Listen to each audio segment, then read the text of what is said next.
자, 여러분들과 함께 오늘은 10계명의 마지막 10번째 계명에 대해서 오늘 함께 알아보도록 하겠습니다. 말씀은 구약성경 113쪽에 출애굽기 20장 17절 말씀을 보겠습니다. 출애굽기 17절 말씀을 보겠습니다. 내 이웃의 집을 탐내지 말지니라. 내 이웃의 아내나 그의 남종이나 그의 여종이나 그의 소나 그의 낙이나 무릇 내 이웃의 소유를 탐내지 말지니라. 아멘. 이제 오늘 이 말씀으로 이제 10계명은 우리가 이제 다 알아보는데요. 그동안 1계명부터 9째 계명까지 우리가 살펴보면서 우리가 한 가지 빠진 것이 하나 있어요. 주님이 오셔가지고 마태복음, 공간복음이나 요한복음 이제 이웃사랑이라는 그 성경 구절이 요한복음에는 없습니다. 공간복음은 있습니다. 특히 마태복음에 잘 기록되어 있는데 하나님이 주신 하나님이 이스라엘 백성들에게 10계명으로 주신 10계명 중에서는 이웃을 사랑하기를 내 몸같이 하라 하는 똑같은 말의 구절은 10계명상에는 나와 있지 않습니다. 그래서 구약에서는 내 이웃을 사랑하기를 내 몸같이 하라는 그 말씀은 레위기 19장 18절에 딱 한 번 나옵니다. 사실은. 그래서 신약에서 주님이 여러 번 말씀하셨듯이 성경에서 가르치는, 즉 율법에서 가르치는 하나님의 계명이 무엇이냐 할 때 그 대답이 바로 사랑이었잖아요. 사랑이었는데 사실 우리가 지금 10계명 중에 10번째 계명인 내 이웃집을 탐내지 말지니라. 이게 이제 욕심과 그런 것에 관한 말씀이지 내 이웃을 내 몸같이 사랑하라 하는 것은 아니잖아요.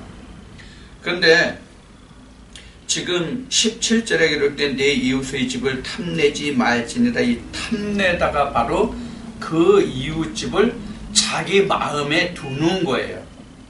그러니까 어쩌면 사랑하는 것이죠. 그게 탐내지 말라가 제가 히브리어를 찾아보니까 탐내다가 하마드라는 말인데 기뻐하다, 또 탐내다, 즐거워하는 것, 이런 말의 뜻을 담고 있어요. 그러니까 이 탐내다라는 것은 어떻게 보면 이웃을 사랑하는 거예요. 그것을 자기 것으로 만들고 싶은 그런 욕심, 그러니까 그게 탐내는 것이죠. 그런 의미로 기록이 되어 있어요. 그래서 지금 10계명 중에서 10번째 계명인 내 이웃의 집을 탐내지 말지니라. 내 이웃의 아내나 그의 남종이나 그의 여종이나 그의 소나 그의 낙이나 무릇 내 이웃의 소유를 탐내지 말지니라. 지금 이렇게 10계명에는 기록되고 있는데, 방금 앞에 말씀드린 바와 같이 내 이웃을 내 몸과 같이 사랑하라 하는 계명은 10계명 중에서 없다 그런 얘기예요. 똑같이 똑같은 단어로 기록된 말씀이에요. 그래서 지금 10번째 계명에 내 이웃의 집을 탐내지 말지니라, 이 말씀을 통해서 내 이웃을 내 몸과 같이 사랑하는 이 말씀으로 우리가 한번 오늘 이 말씀을 짚어보고자 합니다. 이 말씀은 주님이 2000년 전에 이스라엘 땅에 오셔서 산상수훈으로 베푸신 말씀 중에 마태복음 5장 19절로부터인가 기록되어 있는 말씀이죠. 그래서 이 말씀을 마태복음 5장을 통해서 좀 알아보기로 하겠습니다. 마태복음 5장을 좀 해주시기 바랍니다.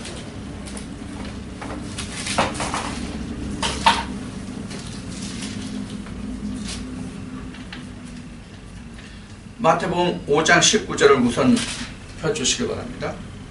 마태복음 5장 19절. 마태복음 5장 19절에는 그러므로 누구든지 이 계명 중에 지극히 작은 것 하나라도 버리고 또 그같이 사람을 가르치는 자는 천국에서 지극히 작다 일컬음을 받을 것이요 누구든지 이를 행하여 가르치는 자는 천국에서 크다 일컬음을 받으리라. 내가 너에게 이르노니 너의 의가 서기관과 바리새인보다도 낫지 못하면 결단코 천국에 들어가지 못하리라. 이렇게 말씀을 하고 계세요. 이 말씀에 보면은. 그래서 지금 이 말씀의 그 바탕을 두고 어느 말씀으로 가냐면 마태복음 5장 43절로 가겠습니다. 마태복음 5장 43절로 또 내 이웃을 사랑하고 내 원수를 미워하라 하였다는 것을 너희가 들었으나 이렇게 되어 있어요. 자, 내 이웃을 사랑하고 내 원수를 미워하라 하였다는 것을 너희가 들었으나, 자, 이것은 어떤 것을 말하면 내 이웃을 사랑하는데 내 원수를 미워하라, 원수를 미워하라 이렇게 여기는 지금 예수님 말씀하고 계시죠. 이게 바로 뭐냐면 우리가 흔히 하는 말로 인과응보형이라고 그래가지고 손은 손으로 이는 이로 뭐 이렇게 하는 것을 이것을 바로 예수님이 말씀하고 계신 거예요. 그러면 이 말씀은 어디에서 나왔냐면 앞으로 가봅시다. 어디 나오냐면 39절로부터 보겠습니다. 39절로부터 나는 너에게 이르노니 악한 자를 대적하지 말라. 누구든지 내 오른편 뺨을 치거든 왼편도 돌려대며 이렇게 돼요. 그러니까 매는 매죠.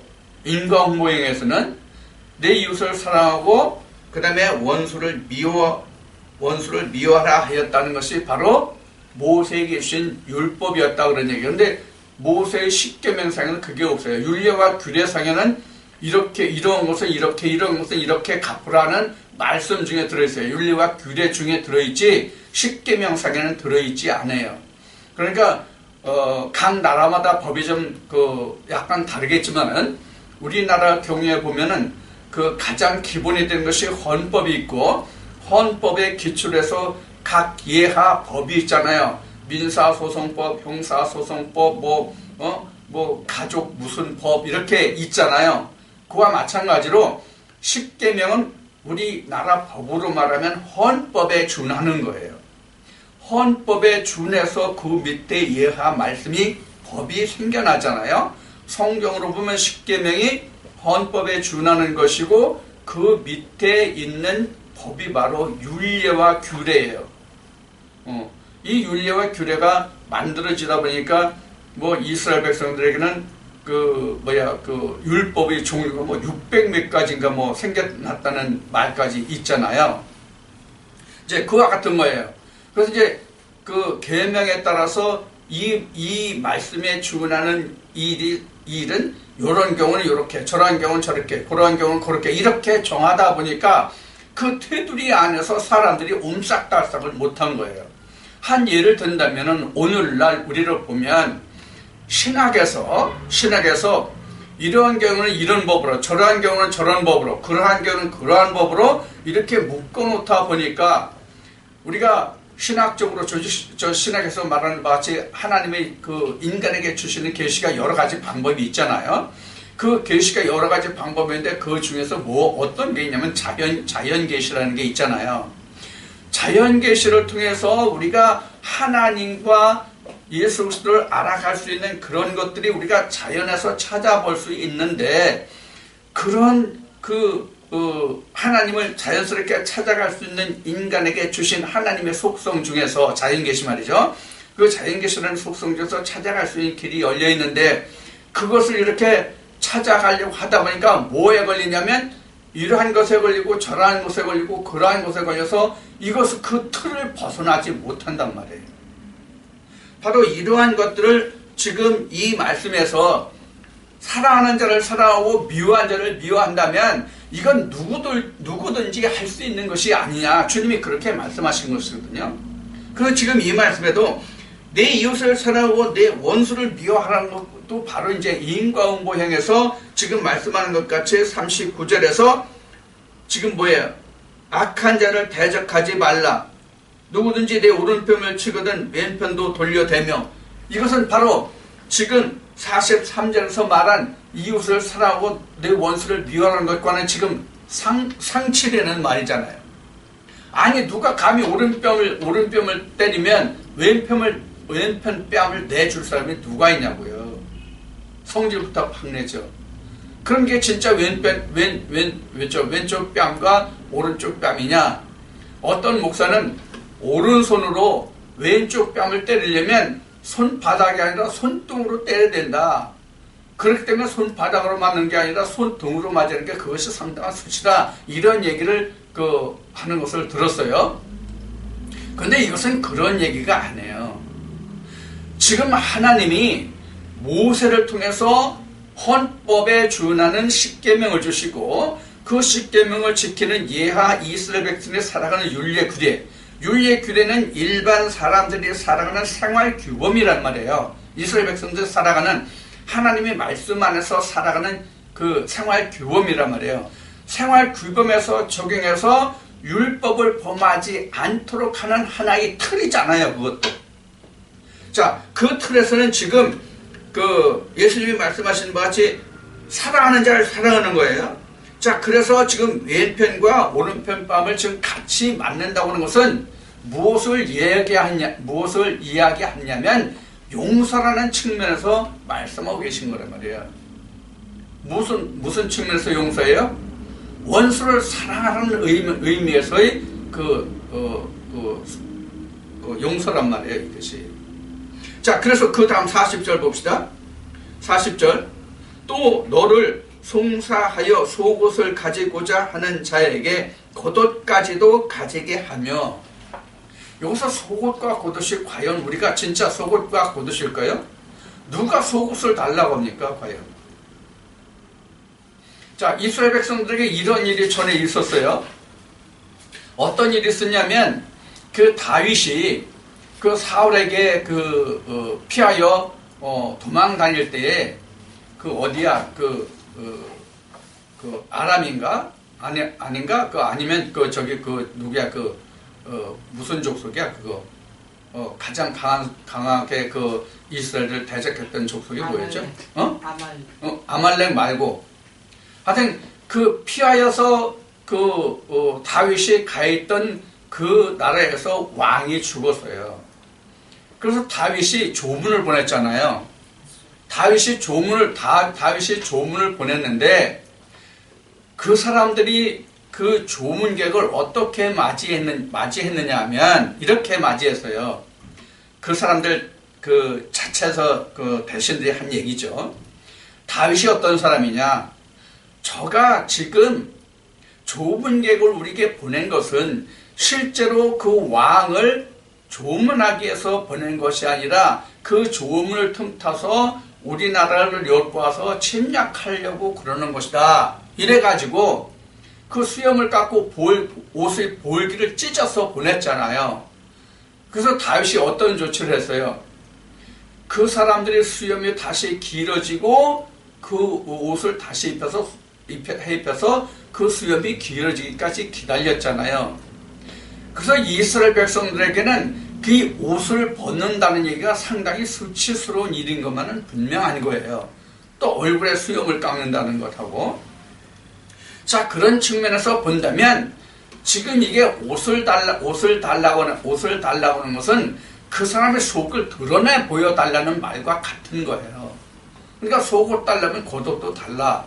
이것을 우리가 오늘날 이 말씀을 놓고 우리가 풀어본다면 그 본문에 대해서, 즉 하나님의 본문의 말씀에 대해서 이 뜻이 무엇이냐라고 얘기하면 본문은 이러한데 그 속말씀은 이러한 것에 따라서 진리와 율법을 함께 주는 것이 바로 이것이 겉옷과 속옷의 관계다. 이렇게 우리가 풀어볼 수 있는 거예요.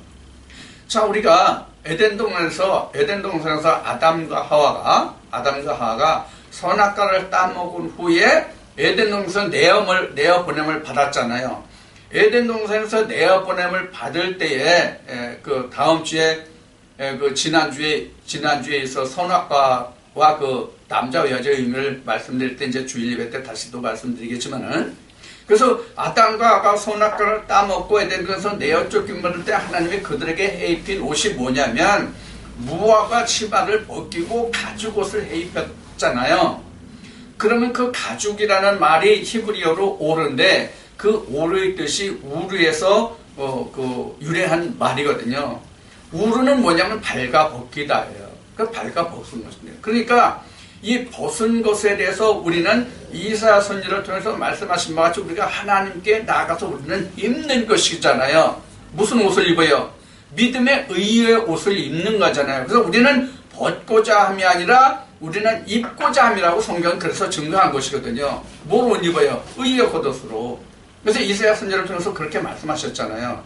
그래서 이 옷이라는 것은 바로 무엇을 두고 말씀하는 것이냐 하는 것을 지금 인용한 말씀의 예에서 보면 바로 말씀을 가지고 말하는 것이거든요.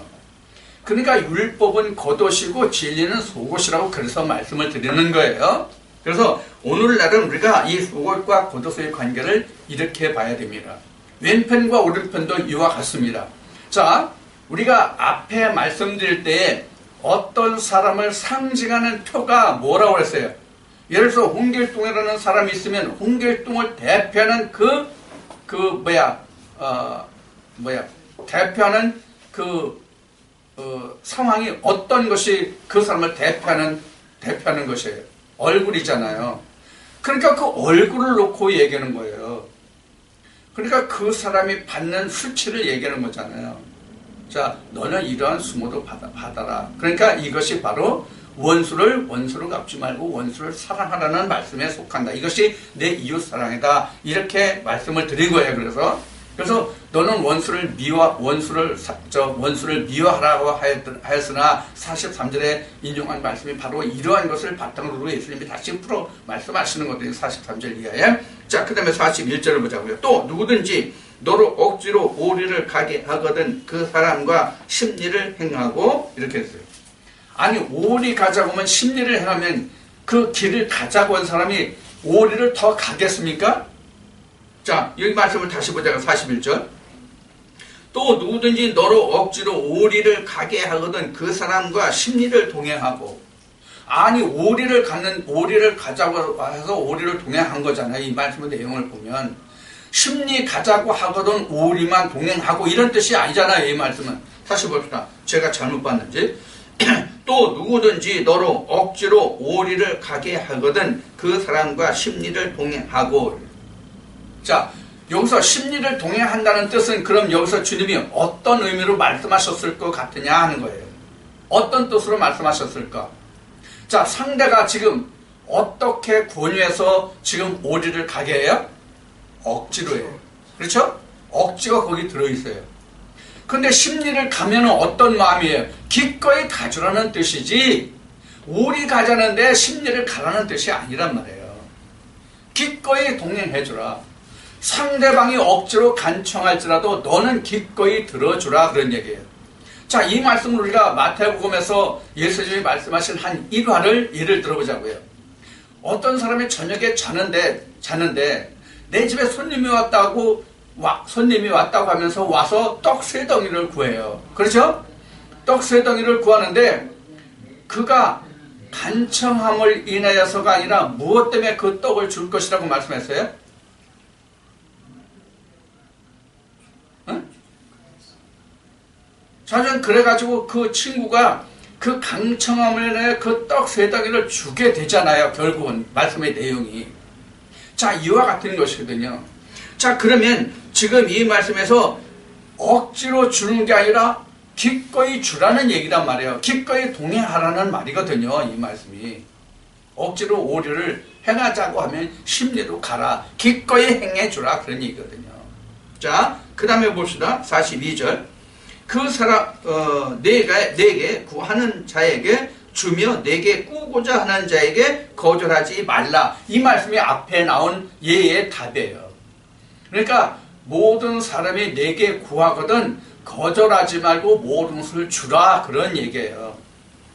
근데 주어도 돌아오는 것이 없더라고, 내게는. 이상하게. 이걸 세상 말로 얘기하면 흔히 하는 말로 뭐래요? 인덕이 없다고 말하죠. 인덕이 없다는 말은 어디에서 근거한 말이에요? 내가 하나를 줬으면 상대방에서도 내게 하나를 주기를, 돌려받기를 원하는 마음이 있기 때문에 거기에 바탕을 두고 인덕이 없다, 있다라는 것을 우리는 말하는 것이거든요. 자, 그래서 성경은 인덕을 말하는 게 아니에요. 내가 너에게 이렇게 했으니까 너도 나에게 이렇게 하라는 게 아니에요. 예수님이 이런 말씀을 또 하셨죠. 기도할 때에 너희가 받은 것으로 여기라, 이렇게 말씀하셨단 말이에요. 그러니까 내가 상대방에 준 것도 내가 그것을 받으려고 생각하지 말고 받은 것으로 여기면 되는 거예요. 쉬운 얘기로. 바로 이런 것을 여기서 예수님이 말씀하고 계신 거예요. 그래서 왼편 오른편 뼈과 그 다음에 속옷과 겉옷의 관계, 그 다음에 그 오리와 심리 관계, 이런 것이 다 여기에 근거한 말씀이랍니다. 그래서 이 말씀을 예수님이 43절부터 풀어주시는 거예요. 뭐라고 풀어주시냐면 내 이웃을 사랑하고 내 원수를 사랑하라 하였다는 것을 너희가 들었으나, 그러니까 내 이웃이라는 것은 서로 사랑하는 관계예요. 그런데 원수는 그렇죠, 사랑하는 관계가 아니잖아요. 자, 여기에서 전제해서 44절에 뭐라고 주님은 말씀하시냐면 이렇게 말씀하세요. 44절에 나는 너희에게 이르노니, 즉 이웃을 사랑하고 원수를 미워하라고 하였다는 것에 대해서 나는 이렇게 너희에게 가르친다, 그 말씀이잖아요. 너희에게 이르노니 너희 원수를 사랑하며 너희를 핍박하는 자를 위하여 기도하라. 자, 그 이유가 뭐냐면 45절에 이같이 한즉 하늘에 계신 너희 아버지의 아들이 되리니 이는 하나님이 그 해를 악인과 의인에게 비추게 하시며, 해를 내게 거요, 비추게 하시며, 이것은 하나님을 의미하는 것이죠. 하시며 비를 의로운 자나 불의한 자에게 내리우심이라. 이 말은 에레미야를 통하여 하나님이 말씀하신 바 같이 하나님은 모든 사람의 하나님이 되신다는 말씀과 같은 의미가 되죠. 자, 그래서 47절 말씀을 보면 또 너희가 너희 형제에게만 문안하면 남보다 더 나은 것이 무엇이냐, 이방인들 이와 같이 아니하냐. 그러므로 하늘에 계신 너희 아버지 온전하신 것 같이 너희도 온전하라, 이런 얘기입니다. 그러니까 하나님이 비도 햇빛도 악인과 선인을 구분하지 않고 내려주신 것 같이 너희가 하나님의 은혜를 그렇게 입었으면 너도 그와 같이 행하라는 말이거든요. 자, 누구한테 이렇게 하라는 얘기예요? 사실은 형제를 두고 하는 얘기예요. 지금 하나님과, 먼저 하나님을 말합시다. 먼저 하나님이 이스라엘 백성들이 출애굽할 때에 모세에게 주신 율법은 이방인에게 주신 겁니까? 아니면 하나님의 백성에게 주신 겁니까? 당연하죠. 이건 하나님의 백성에게 주신 것이죠. 십계명을 이방인을 향해서 너희가 이렇게 하라고 주신 것이 아니란 말이에요. 이방인에게 이렇게 하라고 이렇게 지키고 내 안에 들어오라고 말씀하신 게 아니라 하나님이 당신의 백성에게 그 계명을 주시고 그 백성들이 다른 길로 가지 말고 이 계명을 지켜서 너희는 나와 함께 하자. 내가 너희를 제사장나로 삼고 내가 너에게 제사 받기로 했으니까 너는 그렇게 하자. 이런 언약의 증표잖아요, 십계명이. 자, 그러면 여기서 원수도 이방을 말하는 게 아니에요. 여기서 지금 같은 형제 중에서 말하는 거란 말이에요. 같은 형제 중에서. 그래서 성경, 우리가 신약 성경을 자세히 우리가 볼 것 같으면 그 사랑이라는 단어가, 형제를 도와주라는 단어가, 구제라는 단어가 이방인에 대해서 하라는 얘기가 아니에요. 먼저 믿음의 형제들에게 먼저 하라고 성경은 분명히 그렇게 가르치고 있어요. 믿음의 형제에게 먼저 행하고 그 다음에 여력이 있으면 밖으로 눈을 돌리는 거예요. 그럼 오늘날 우리가 지금 하나님과 주 예수 그리스도와 그 성령의 이름을 부르고 믿는 자들의 무리고 그 집단인 교회 안에 들어가 보자, 이런 얘기예요. 실제로 교회 안에 원수 있어요, 없어요? 많아요. 믿는 형제들 중에 많아요, 원수가. 서로 대적하고 으르렁거리는 그 교회가 우리가 지금 보는 강남의 그 강남 서초동에 있는 그 시일교회 지금 두 패로 나눠가지고 서로 싸우고 지금 난리도 아니잖아요, 지금요. 목사가 그 자기 교회 장로를 고발하는 일이 없는가? 이렇잖아요. 이런 것을 두고 하는 얘기란 말이에요, 이게. 밖에 사람을 두고 하는 얘기가 아니란 말이에요. 계명이 누구 이것이에요? 하나님의 계명이 누구 것이냐고요? 성경이 누구 이것이냐고요? 이방인의 것이 아니에요. 하나님 백성의 것이란 말이에요. 계명이.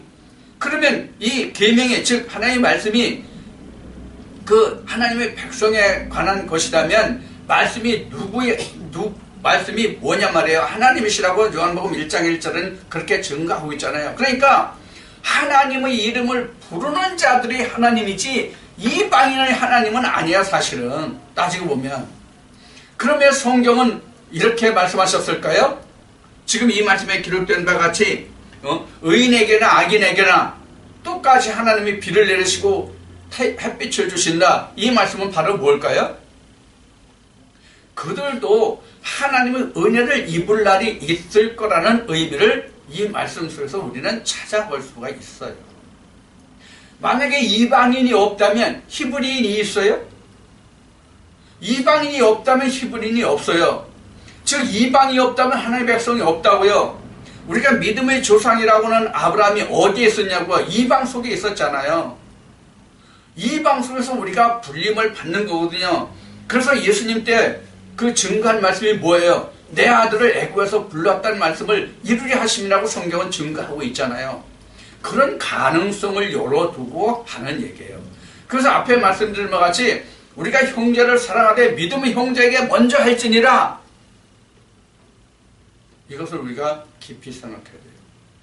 그런데 우리가 믿음의 형제 안에서도 하나가 되지 못하는 그런 결론을 가진다고 있다고요. 이것이 오늘날 오늘 이 말씀에 이제 사랑이라는 말이 이제 나왔는데, 이웃을 네 몸같이 사랑하는 이 말씀, 내 이웃을 탐내지 말라고 하는 이 말씀. 이 말씀에서 우리가 이제 지금 마태복음 말씀을 보고 있는데, 우리가 이웃이라는 것을 나 개인으로 보면 영과 육이에요. 즉, 내 개인으로 보면 영과 육이라면 좀 광범위한데, 이것을 좀 더, 확실하게 나타내서 말한다면, 영과 혼이 사실은 가장 가까운 이웃이에요. 그러면, 영과 혼에 있어서 영은 혼에게, 혼은 영에게 서로 뭐예요? 대적의 원수예요. 이거 원래 하나가 아니에요.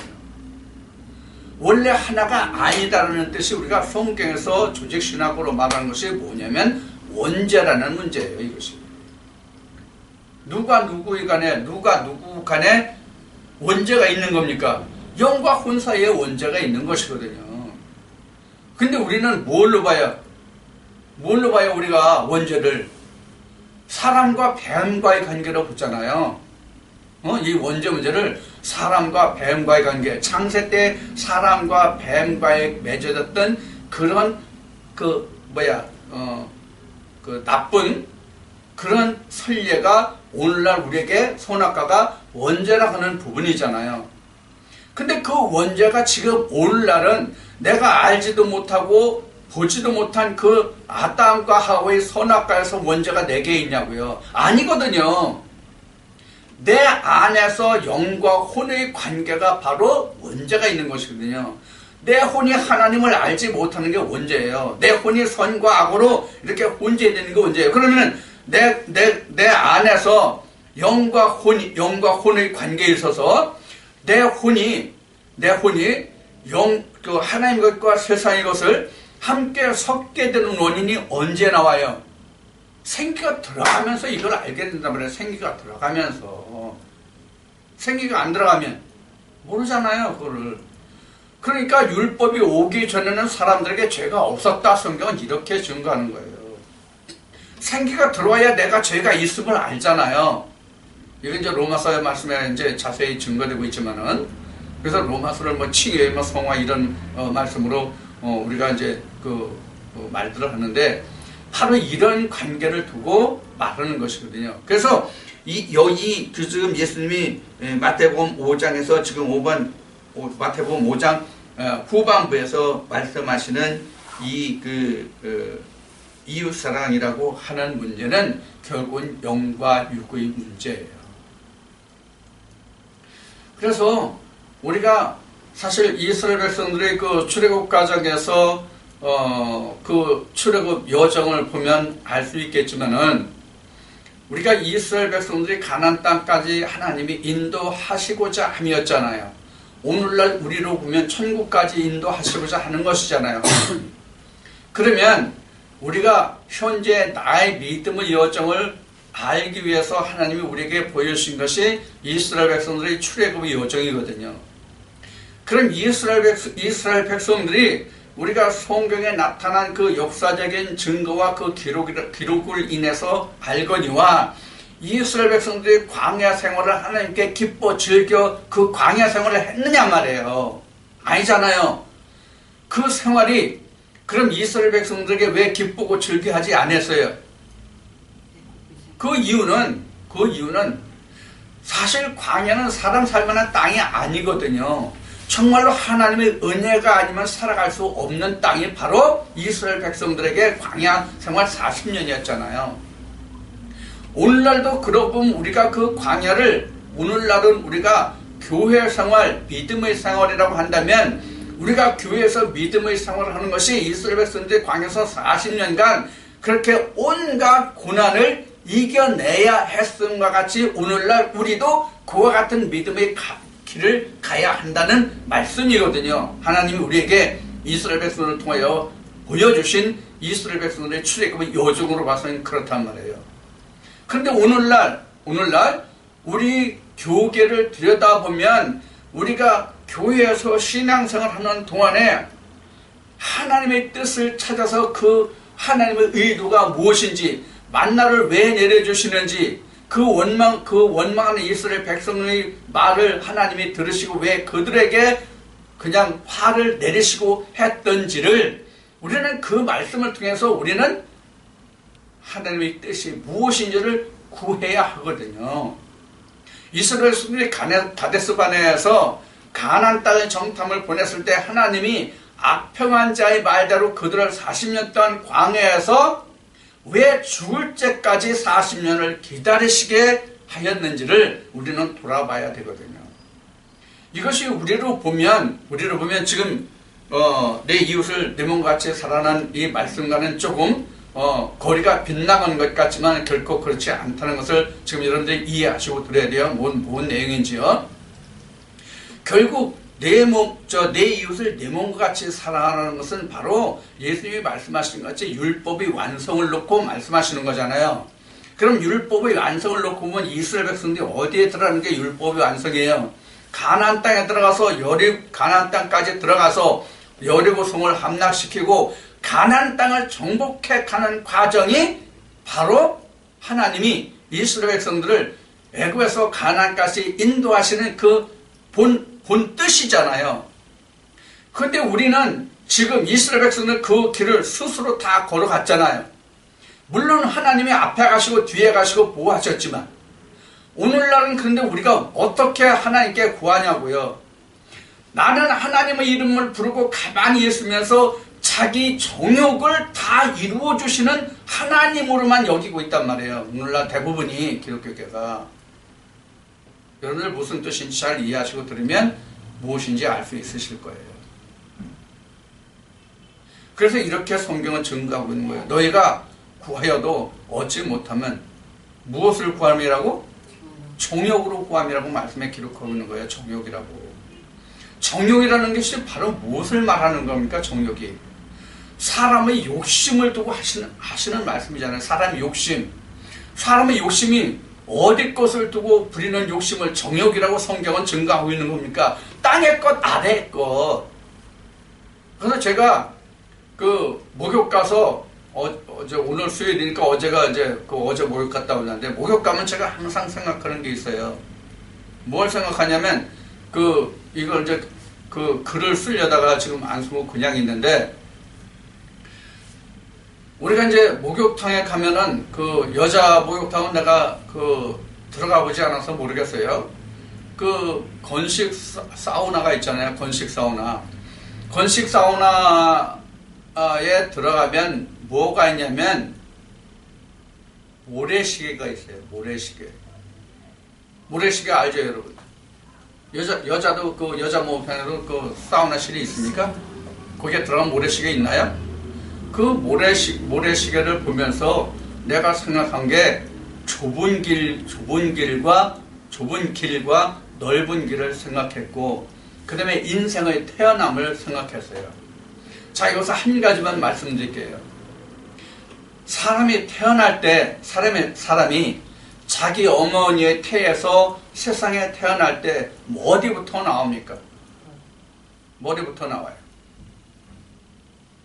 물론 생체적으로 사람이 거꾸로 나오면 이게 다 걸리잖아요. 팔다리가. 그러니까 그 출산을 못 하거든요. 그럼 둘 다 죽을 수가 있어요. 어린아이도 죽고 산모도 죽고. 그래서 사람이 머리부터 나와요. 자, 이것은 그렇다 치고 사람이 낳을 때 아래를 향하고 나옵니까? 위를 향하고 나옵니까? 다 땅을 향하고 나와요. 사람이 태어날 때 남자나 여자나 누구든지 땅을 향해서 나온다고요. 근데 사람이 자라면서 그 땅을 향했던 머리가 어떻게 됩니까? 일어서서 걷기 시작하면서 머리가 위로 향하잖아요. 그럼 머리가 성경에서 뭐의 상징입니까? 하나님 그리스도의 상징이잖아요.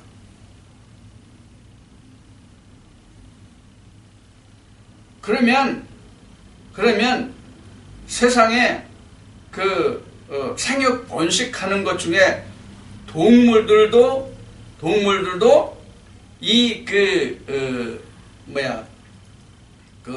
우리 인간같이 포유류가 아닌 동물들 있잖아요. 알로서 부하는 그런 짐승들 있잖아요. 근데 포유류 중에서 인간과 같이 똑같이 그 어미의 뱃속에서 자라서 그 모든 그 형체가 모든 몸이 다 자라면 세상으로 출생되는 그러한 포유류 동물을 보면 그 동물들 중에서 날 때는 사람이나 짐승이나 똑같이 땅으로 머리를 두고 나음을 받는단 말이에요. 그런데 그 수많은 포유류 중에서 사람만 머리를 위로 향한다고요? 하늘을 향한다고요? 그럼 이 의미가 뭡니까 도대체? 하나님이 인간을 지으시되 하나님을 향하여 살게 하신 그 근본이 여기에 있다고 나는 생각을 해요. 사람만이 얼굴을 들어서 머리를 하늘로 향하잖아요. 근데 참 기가 막힌 것은 머리 검은 짐승은 거둘 게 아니라는 말이 세상 속담에 있잖아요.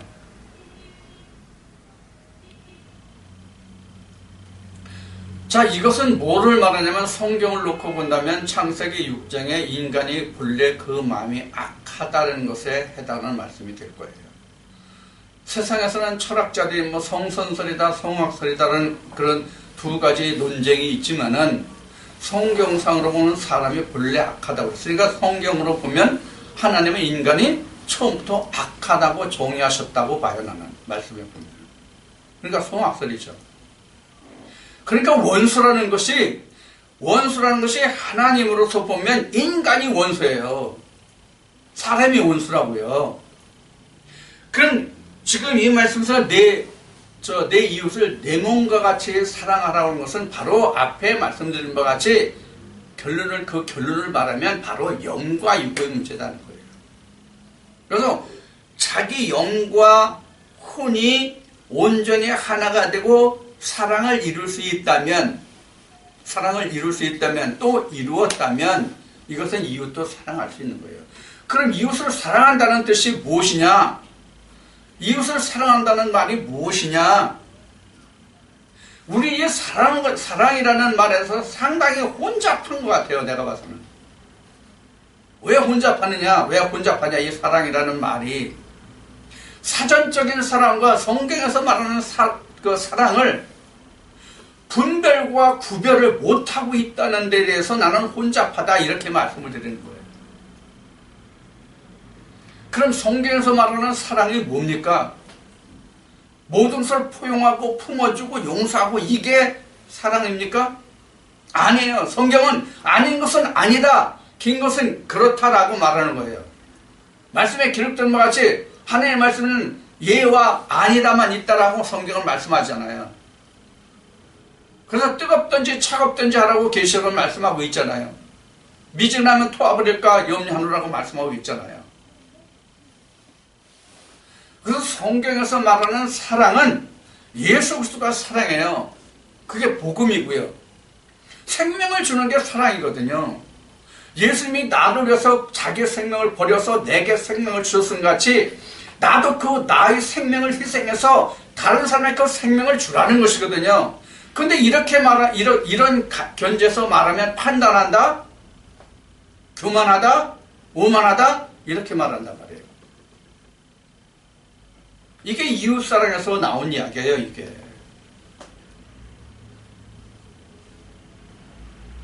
그러면 원수를 사랑한다는 말이 뭐예요?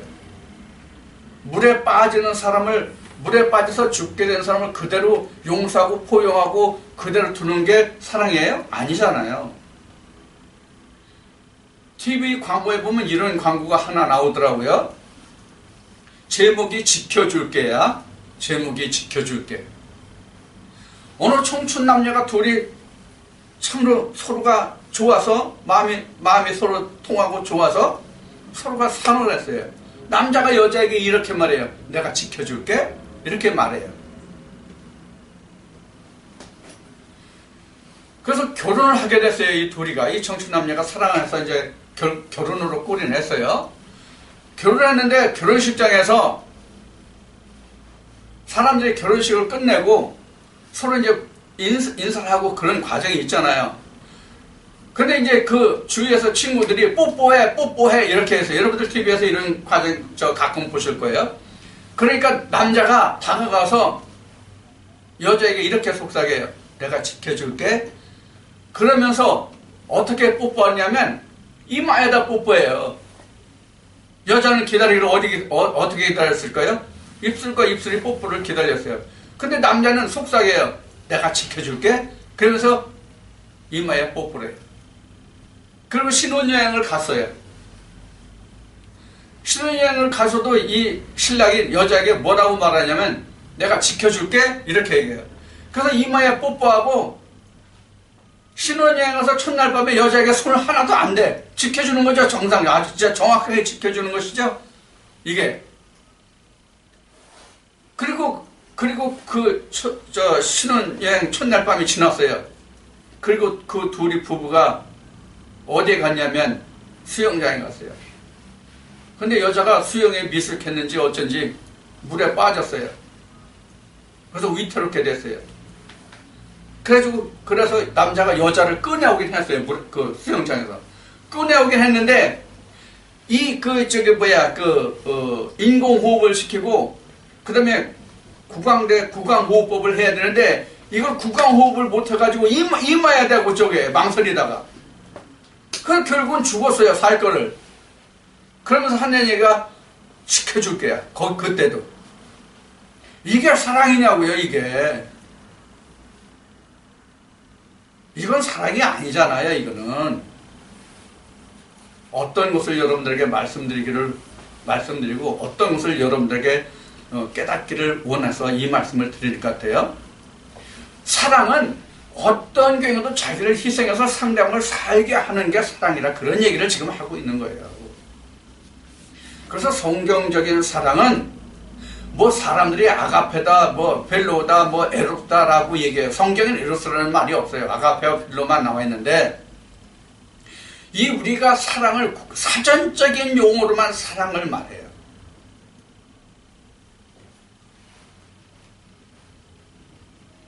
판단도 그래요. 사전적인 판단을 말해요. 성경적인 판단은 어떤 말씀을 놓고 봤을 때 그 말씀이 맞느냐 틀리냐예요. 성경에서 판단은 즉 그 말씀이 맞느냐 틀리냐는 살았냐 죽었냐의 얘기잖아요. 죽은 것은 죽었다고 말해야 되는 것이죠. 이게 바로 이웃사랑이에요. 이게 이웃사랑이란 말이에요. 그래, 너는 너대로 그냥 가. 틀리든 말든 너는 그게 좋으면 그냥 가. 이게 사랑이 아니란 말이에요. 그거 틀렸어. 이거야. 하나님이 말씀하시는 이것은 이거야. 그거잖아요. 자, 그럼 성경에서 가장 사랑을 나타내신 분이 누구예요? 예수님 말고도 많잖아요. 많은 구약의 선지자들과 신약의 사도들이 바로 그 사랑을 실천한 사람들이잖아요. 하나님의 말씀이 아닌 곳에 가서 하나님의 말씀을 증거했잖아요. 그럼 너는 하나님 모르니까 너 그대로 그 상태에서 죽고 말어. 그럼 여기서 말씀하신 원수를 미워하라는 말씀을 그냥 그대로 지킨 거잖아요. 그래서 예수님은 원수를 사랑하라고 말씀하셨잖아요. 이 말씀에서는 지금 풀어서 마태복음 5장에서. 무엇이 이웃사랑이에요? 이제 출애굽기 이제 20장에서는 내 이웃의 것을 탐내지 말라는 이제 말씀까지 나오는데, 이웃의 것을 탐내라는 것은 영적인 것과 세상적인 것을 이제 우리가 말할 수가 있는데, 이웃은. 그래서 이웃의 아내나 그 남종이나 그 여종이나 그의 소나 그의 낙이나 무릇 내 이웃의 소유를 탐내지 말지니라. 어쩌면 지금 10번째 계명은 진짜 이스라엘 백성들이 세상 중에 살아가면서 지켜야 할 온전한 땅의 계명으로 하나님이 주신 계명이라고 할 수 있는 말씀이 10계명 중에 10번째 이 계명 한 말씀이에요. 이 말씀 중에서 사실은 모든 율례와 규례가 나왔다고 해도 과언이 아니에요. 나머지 1계명부터 9계명까지는 완전히 하늘에 속한 법이에요. 완전히 하늘에 속한 법이에요. 1계명부터 4계명까지는 원래 본래가 위의 물에 관한 것이고, 6계명부터 10계명까지는 아랫물에 관한 것인데, 6계명부터 10계명까지 아랫물에 관한 6가지 계명 중에서 5계명, 9계명까지가 아랫물에 속한 계명이에요, 사실은. 그래서 10계명은 사실 이스라엘 백성들이 세상에 살아가는 율례와 규례에 속하는 법이라고 말씀드릴 수가 있어요. 이 말씀이 이제 출애굽기는 20장에 기록되지만 신명기는 5장에 기록되는데, 신명기 5장 이후에 출애굽기는 21장 이후에 이에 대한 말씀이 많이 풀려 있어요. 많이 설명이 되어 있어요. 바로 그 말씀이 지금까지 마태복음 5장에서 말씀드린 이는 이렇게 성경이 이제 증거하고 있는 말씀이거든요. 이게 인과응보잖아요. 자, 인과응보가 우리가 성경의 기록상에 나타난 것이 언제입니까? 사실은 출애굽 때에 하나님이 이스라엘 백성들이 출애굽하기 위해서 모세를 보내서 그 바로와 대적하게 하신 때에 바로 이러한 일들이 그대로 있었잖아요. 근데 예수님이 오셔가지고 이것을 파괴하신 것이죠. 네 이웃이 누구냐를 놓고 봤을 때, 그러면 히브리인들에게 이웃은 누가 이웃입니까? 다 이웃이에요. 자, 그럼 히브리인들 중에서 이것을 조금 더 갈라서 쪼개서 말하면 히브리인들에게 이웃은 누가 이웃이 됩니까? 어떻게 이웃이 됩니까? 어떻게 이웃이 된다고 생각하십니까? 유다와 사마리아라고 볼 수 있어요. 이스라엘에게는 유다와 사마리아가, 즉 그 남유다와 북이스라엘이 사실은 형제잖아요. 근데 남유다와 북이스라엘이 사실은 어떤 관계였어요? 원수의 관계였잖아요. 남유다가 북이스라엘 사람들, 사마리아 사람들과 대적을 하지 않았잖아요. 이게 요한복음 4장에 잘 기록이 되어 있잖아요. 예수님이 그 사마리아 여인의 우물에 가서 말씀하시는 과정에서 우리가 추측할 수 있는, 예측할 수 있는 말씀들이 다 나와 있잖아요. 그러고 보면 예수님이 이때 말씀하신 것은 그들의 같은 혈족 중에서 그들을 원수로 여기지 말고 그들을 사랑하라, 이런 말씀으로 주님이 말씀하셨다라고 할 수가 있어요. 그래야만 그들이 다 같이 남북 이스라엘에 함께 뭉쳐서 이 산에서도 말고 예루살렘에서도 말고 신령과 진정으로 예배 드릴 수 있는 때가 오는 것이잖아요. 이 말씀을 놓고 오늘날 우리에게 다시 적용시키면 맨 앞에 서두에서 말씀을 드렸듯이 지금 우리에게는 각자 자신에게 있어서 영과 육의 문제란 말이에요. 서로가 원수로 볼 것이 아니라 서로가 하나가 될 수 있는, 이것이 이제 고린도서 15장에 가면 내가 예수의 형상까지 자라는 과정이거든요. 즉 예수 그리스도가 먼저 부활하시고 내가 거기에 붙어가지고 내가 예수 그리스도까지 자라가야 된단 말이에요. 그래야 내 혼이 하나님 형상으로 되잖아요. 그래야 내 믿음이 완성되고, 그래야 내게 천국이 이루어진 것이고, 그래야 하나님의 안식에 들어갈 수 있는 여건이 조성되고 마련되는 것이거든요. 그래서 이웃사랑이라는 것은 바로 이 한 말씀에 있다고 보시면 돼요.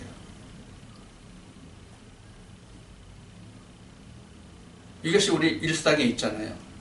이 모든 것이. 자, 오늘 이제 이렇게 해서 충분하진 않지만은 그 십계명을 다 마치려고 합니다.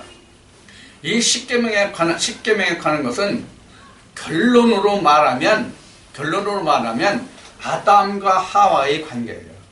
이 결론으로 말하면 아담이 오실자의 표상이잖아요.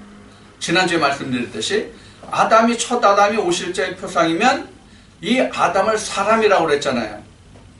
그래서 뒤에 신약에서 증거하기를 고린도전서 15장에서 증거하면 이 마지막 아담이 바로 오실자의 표상. 오실자의 표상은 로마서 말씀에 기록되지만 사도 바울이 오실자의 표상이라면 첫 아담이 사람이었으면 마지막 아담도 사람이라는 얘기거든요. 그래서 이것을 요한 1서에 가서는 뭐라 그랬어요? 예수 그리스도가 육체로 온 것을 시인한 자마다 하나님께 속한 영이라고 증거하고 있는 말씀이에요. 그래서 이것을 첫 아담과 마지막 아담이 사실은 이웃이란 말이에요. 진짜 이웃은 그 형제를, 그 이웃을 사랑하라, 그런 얘기예요. 예를 들어서 이제 고린도서 12장부터 14장까지는 이제 우리가 잘 아는 뭐에 관한 말씀이에요? 은사론이라고 하는 말씀이거든요. 그 은사론도 보면 고린도서 13장인가? 거기 가면 다른 말씀인가? 서로 영혼 영대로 육은 육대로 서로가 나는 한 몸을 놓고 말할 때 12장에서 13장까지예요. 말씀을 놓고 볼 때 너는 발이니 저리 가라 그러고, 너는 손이니 뭐하라 그러고, 너는 눈이니 이런 말씀이 나오잖아요. 이게 한 지체란 말이에요. 뭐가 한 지체예요? 첫 아담과 마지막 아담이 한 지체라 그런 얘기예요. 그 이웃을 사랑하라는 얘기예요. 그 이웃 것을 서로 탐내지 말라는 얘기예요. 둘이 하나가 돼서. 바로 이런 말씀이 지금 출애굽기 20장 17절에 이렇게 네 이웃집을 탐내지 말지라, 이 말씀에 해당되고, 지금 마태복음 5장에서 증거된 말씀과 같이 지금 원수를 사랑하라는 이 말씀이 곧 자기 영과 혼이 서로가 사랑해서 하나님의 그 사랑, 영생을 이루라는 말씀이라는 것, 이것을 오늘 이 시간 십계명의 마지막 번 말씀으로 여러분들께 함께 나누었습니다.